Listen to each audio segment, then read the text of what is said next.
샬롬 샬롬 샬롬 샬롬. 하나님 사랑합니다. 여러분 주 안에서 사랑합니다. 시편 40편 말씀이죠. 야훼를 기다리고 기다렸더니 이렇게 고백합니다. 40장 말씀 역시 다윗의 시이죠. 내가 야훼를 기다리고 기다렸더니 귀를 기울여서 나의 부르짖음을 들으셨도다. 네, 이렇게 시작을 해서 마지막 17절은 나는 가난하고 궁핍하오나 주께서 나를 생각하시오니 주는 나의 도움이시오 나를 건지시는 이시라 나의 하나님이여 지체하지 마소서. 이렇게 끝이 나죠. 성경은 부분적으로 보기보다 전체적으로 보아야 더 큰 은혜를 받기도 하죠.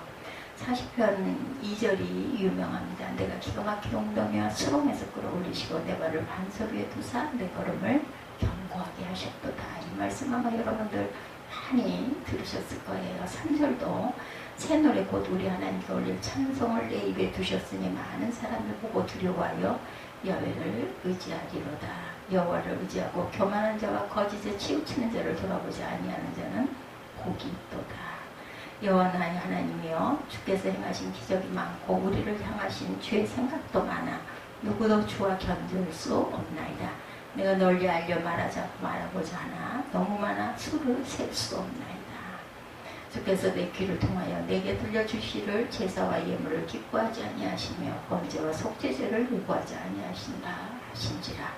7절이죠. 그때 내가 말하기를 내가 왔나이다. 나를 가리켜 거룩한 것이 두루마리 책에 있나이다. 나의 하나님이여 내가 주의 뜻 행하기를 즐기오니 주의 법이 나의 심중에 있나이다 하였나이다. 내가 많은 회중 가운데 의의 기쁜 소식을 전하였나이다. 야여여 내가 네 입술을 닫지 아니할 줄을 주께서 아시나이다. 내가 주의 공의를 내 심중에 숨기지 아니하고 주의 성실과 구원을 선포하였으며 내가 주의 인자와 진리를 많은 회중 가운데 감추지 아니하였나이다. 여호와여 주의 공의를 내게서 거두지 마시고 주의 인자와 진리로 나를 항상 보호하소서. 수많은 재앙이 나를 둘러싸고 나의 죄악이 나를 덮침으로 우러러볼 수도 없으며 죄가 나의 머리 털보다 많음으로 내가 낙심하였음이니이다.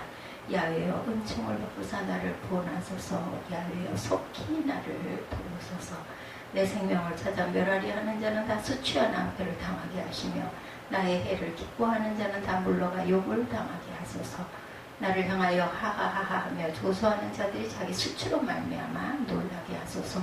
주를 찾는 자는 다 주 안에서 즐거워하고 기뻐하게 하시며 주의 구원을 사랑하는 자는 항상 말하기를 야훼는 위대하시도다 하다 하겠소서.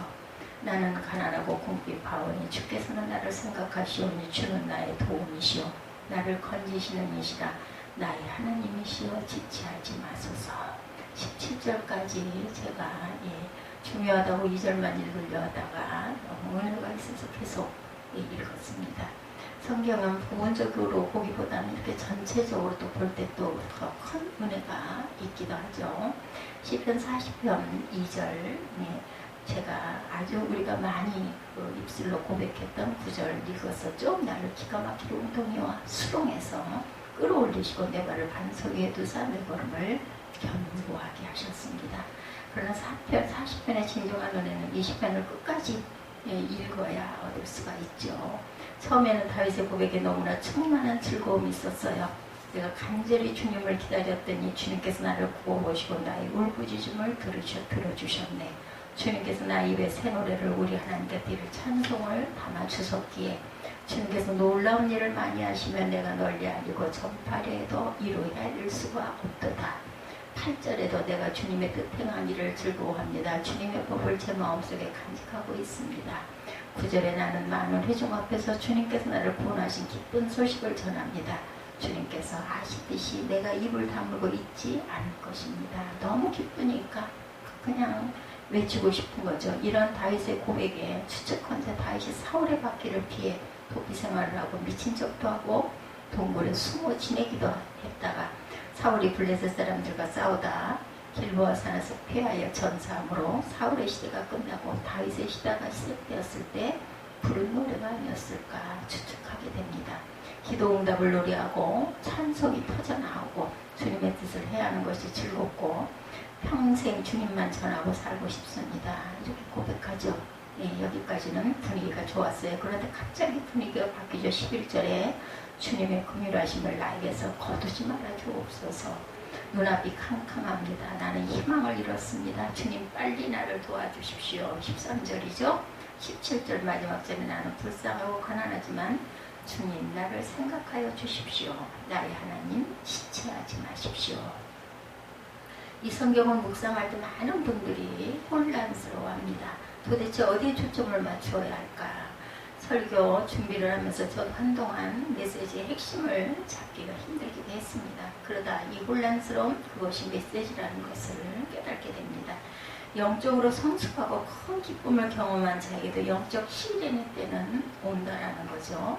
16세기의 성인으로 추앙된 십자가의 성 요한이 영혼의 어두운 밤이라는 책을 썼어요. 그 이후 많은 그리스도인들에게 영혼의 어두운 밤은 더 이상 낯선 표현이 아니게 됩니다. 인생을 살다 보면 시련의 때가 오듯이 믿음의 여정에서도 어두운 밤을 경험하게 된다는 것입니다. 은혜의 노인이 그 있는 너무 기쁘고 황홀합니다. 하나님이 계시고 영생이 있고 하나님이 나를 아시고 사랑하시고 하나님의 자녀가 되고 주님은 내 마음에 임하시죠. 문제는 그 충만함이 곧 사라진다는 것, 침체가 옵니다.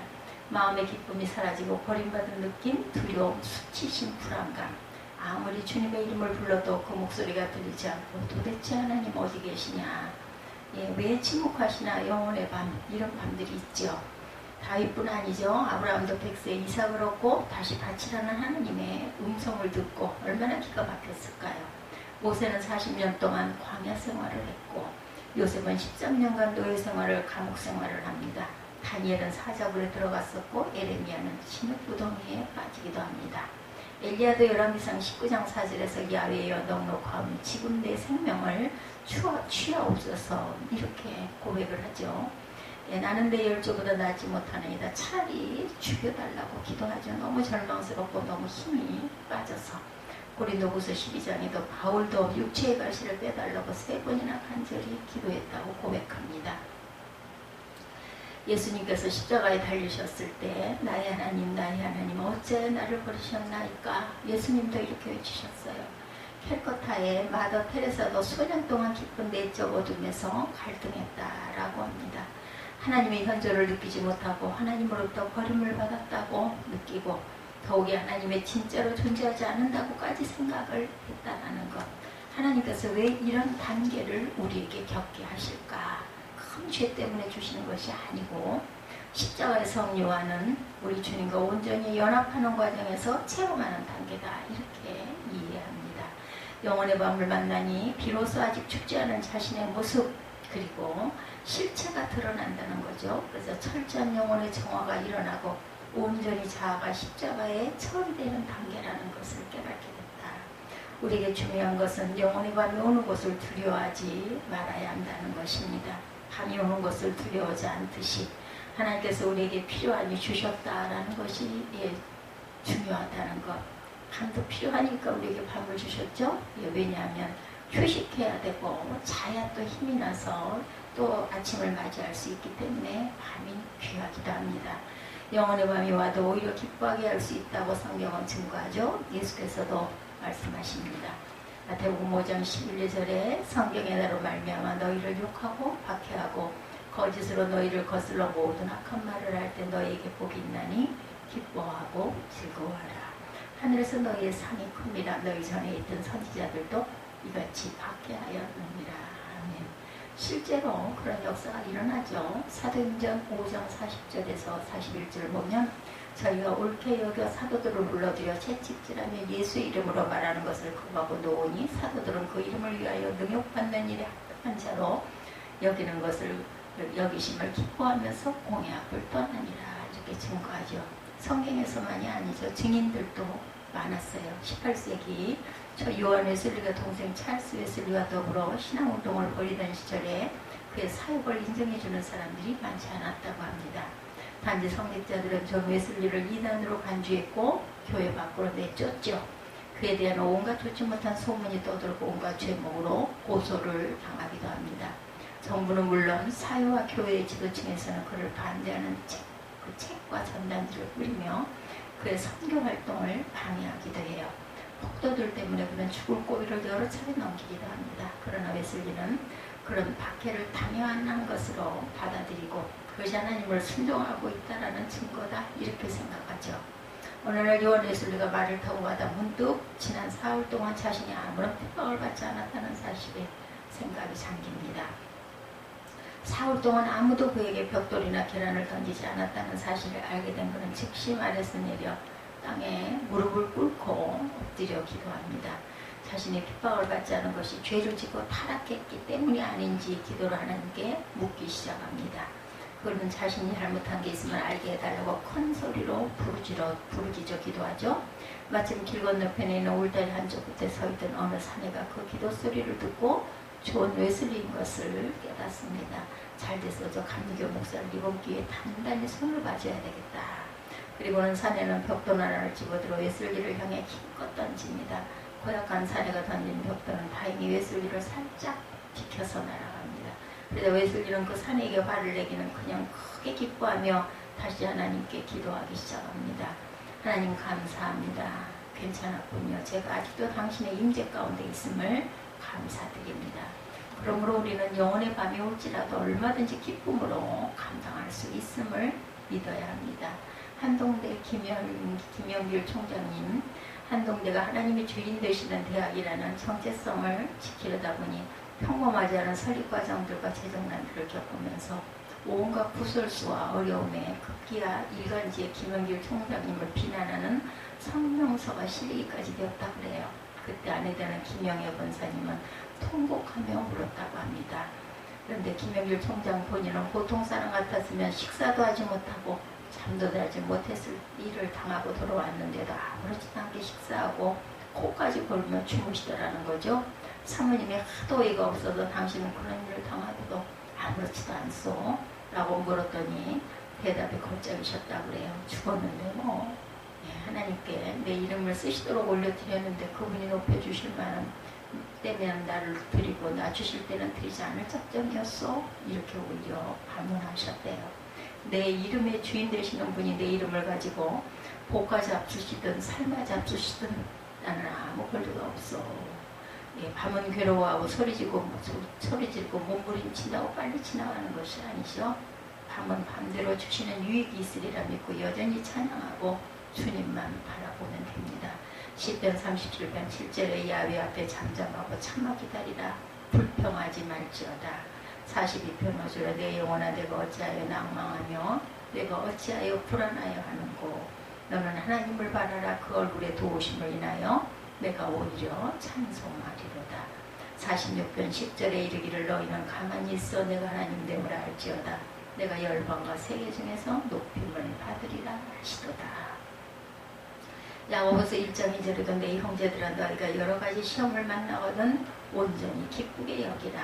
그러나 영혼의 밤이 올 때 주님을 바라보면 이길 수 있음을 알아도 주님을 바라볼 믿음이 없는 사람은 또한 어떻게 할까요? 여러분들 믿음이 좋은 사람도 사람인지라 영혼의 밤이 오면 혼자서 이기기가 상당히 어렵습니다.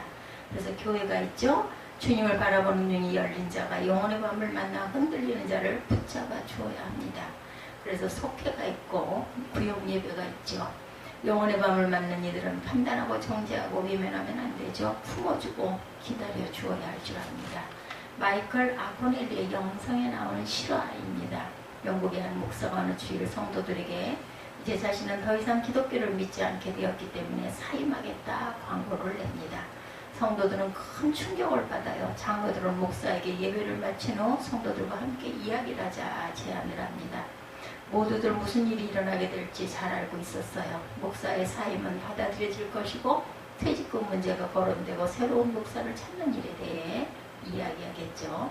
그러나 실제로는 그렇지 않았습니다. 장로들은 목사에게 다음과 같이 말합니다. 목사님, 기독교는 진리가 아니라는 결정을 내리기까지 몹시 힘들었을 줄 압니다. 하지만 우리는 기독교가 진리라고 믿습니다. 우리는 이 사실을 너무나 분명하고 확실하게 믿고 있기 때문에 목사님이 계속 우리 교회에 남아주시기를 원합니다. 대신 매주 우리에게 기독교에 대한 목사님의 의혹을 말씀해 주시기 바랍니다. 우리가 목사님과 논쟁할 수 있다고 생각하기 때문이 아니라 우리 교회가 목사님에게 진리를 찾을 수 있는 곳이 될 수 있다고 생각하기 때문입니다. 목사님의 설교를 계속 듣고 싶습니다. 그 후로 3년 동안 목사는 자신이 의심하고 있는 것에 대해서 설교합니다. 그러던 어느 날 설교를 하다 눈물을 머금고 있는 모든 사람들의 눈을 보게 되었어요. 그 모습을 보면서 그는 다음과 같이 말합니다. 나는 다시 믿음을 찾았습니다. 지금까지 복음을 믿고 신뢰해 주신 성도님들께 감사드립니다. 제가 믿음을 다시 찾을 수 있도록 기다려 주신 것에 감사드립니다. 목사는 침체에 빠져 허덕였고 피곤에 지쳐 있었고 혼란과 의심이라는 모래 속에서 허우적거리고 있었어요. 그러나 성도들은 그가 침체에 빠져 있다는 것을 알고 침체를 벗어나 다시 힘을 모아 앞으로 나아가기 위해 잠시 머물러 있어야 할 것이 필요하다는 사실을 알고 있었던 거죠. 이 평범한 사람들로 구성된 비범한 교회는 진리와 신뢰해야 할 목사의 필요를 이해합니다. 진리에 대해 이야기하는 대신 그들은 진리를 믿었어요. 또한 기다리는 것을 두려워하지 않았습니다. 그들이 감수해야 했던 후퇴에 대해서도 조바심을 하지 않습니다. 의심에 빠졌던 목사가 마침내 다시 믿음을 찾았을 때 그는 하나님께 감사하는 마음으로 이렇게 외칩니다. 예수께서 내내 이 성도들 속에 숨어 계셨습니다. 여러분은 저에게도 이렇게 해주실 수 있습니까? 여러분에게 이런 은혜가 있기를 원하십니까? 영혼의 밤이 왔다고 느낄 때 서로 도와 예수 그리스도를 바라보게 되면 아무리 캄캄한 밤을 맞아도 반드시 마음속에 빛나는 태양이 떠올 때를 맞이하게 될 것입니다. 다윗이 이러한 시험을 이긴 비밀은 영혼의 밤이 왔을 때 주님을 바라본 것이에요. 16절. 그러나 주님을 찾는 모든 사람은 주님 때문에 기뻐하고 즐거워할 것입니다. 주님께서 구원하여 주시기를 바라는 사람은 쉬지 않고 이르기를 주님은 위대하시다 할 것입니다. 예수 믿고도 불행하다고 생각하고 사는 사람, 진짜 예수님을 붙잡으셔야 하는 거죠. 예, 진짜 예수님을 붙잡으시기 바랍니다. 예, 16절에 내가 말하기를 두렵건대 그들이 나 때문에 기뻐하며 내가 실족할 때 나를 향하여 스스로 교만할까 하나이다. 내가 넘어지게 되었고 나의 근심이 항상 내 앞에 있사오니 내 죄악을 아뢰고 내 죄를 슬퍼함이니이다. 이렇게 고백하죠. 예, 그러나 주님을 찾는 모든 사람은 주님 때문에 기뻐한다라는 거죠. 예. 주님께서 구원하여 주시기를 바라는 사람은 쉬지 않고 이르기를 주님은 위대하시다 할 것입니다. 예, 40절 16절 말씀이었습니다. 주를 찾는 자는 다 주 안에서 즐거워하고 기뻐하게 하시며 주의 구원을 사랑하는 자는 항상 말하기를 야훼는 위대하시다 하게 하소서. 나는 가난하고 궁핍하오나 주께서는 나를 생각하시오니 주는 나의 도움이시오 나를 건지시는 이시라 나의 하나님이여 지체하지 마소서. 예수 믿고 불행하다고 생각하고 사는 사람 진짜 예수를 붙잡으시면 됩니다. 어떤 사람이 지하 교육관에서 술에 취해 잠을 자게 깨워나가달라 했더니 멱살을 잡고 소리 지르기를 나는 전도사야 나 시험 들었어 그런 거라고 왜 이래 하더랍니다. 나 시험 들었다고. 이러면 해결받을 수가 없겠죠. 예, 내가 주님을 바라보도록 도와주세요. 나를 위하여 함께 기도해 주세요. 내가 주님을 바라볼 때까지 기다려 주세요 하면 됩니다. 휴대폰 항상 전원 점검을 우리는 하죠. 전원이 나간 휴대폰 아무짝에도 쓸모가 없습니다. 그리스도인은 휴대폰 전원보다 더 점검해야 할 것을 예수님을 바라보는 것이죠. 영성일기를 쓰면서 24시간 예수를 바라보시기 바랍니다. 예수님을 바라보는 것이 익숙하게 되도록 스스로 훈련하시기 바랍니다. 그럼 영적으로 답답할 때가 와도 시험에 빠지지 않습니다. 사람을 미워하지 않게 되죠. 함부로 말하지 않게 됩니다. 그것만도 놀랍죠. 슬퍼하고 우울해하지 않게 되죠. 놀라운 일이 일어납니다. 슬퍼하고 우울해하지 않으면 어떨까요? 기뻐하고 감사하고 그리고 마음의 평안이 오겠죠. 네, 사랑하게 되고 기뻐하고 네, 또한 기적이 일어납니다. 이런 일 자체가 기적입니다. 영성일기가 매일매일의 영적 거울과 같아서 어둠의 영이 우리를 사로잡지 못하게 한다는 것을 믿고 실천해 나가시는 저와 여러분들이 되시기를 주님의 이름으로 축복합니다. 기도하시겠습니다.